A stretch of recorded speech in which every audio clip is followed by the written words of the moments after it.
I'd say that my training's evolved over the past few months, and I put it solely down to the fact that I've just let go. I've just tried to just relax.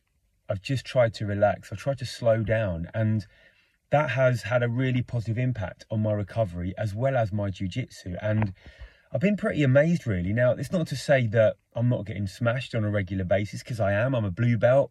I'm a hobbyist. I'm not very good, but there's been times where I felt reasonably comfortable, and it just stemmed from the fact that I haven't wanted to overexert myself and then try and rely on strength. I've just wanted to try and rely on being composed in difficult positions without the need to panic, without the need to hurry.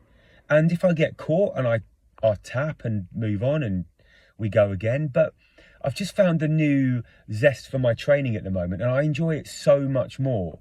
So I went to training last night. I trained in the gi yesterday, and I had a couple of rolls and they were reasonably light. It was just playful, it was enjoyable, allowed us to focus on technique a little bit more, got a sweat up, and I feel really good this morning. And I've just parked up ready for my Saturday morning no gi session. And again, my intention is the same.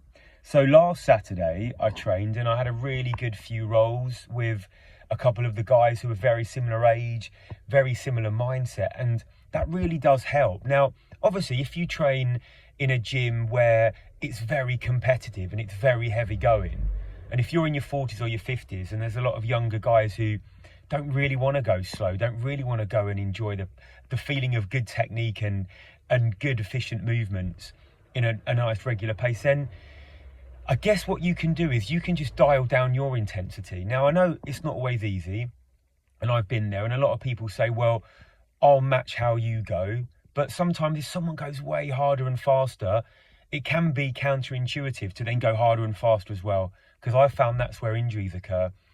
In those instances, I've managed to just rely on slowing myself down, relaxing, just kind of locking it down, just keeping everything nice and tight, without this need for a huge energetic movement that can ultimately end in injury if you're over 40, and just really doesn't help in terms of your recovery. But I've found a huge enjoyment in my training over the past few months from just slowing down, going through the motions, in getting a real enjoyment and feeling a real purpose about my training.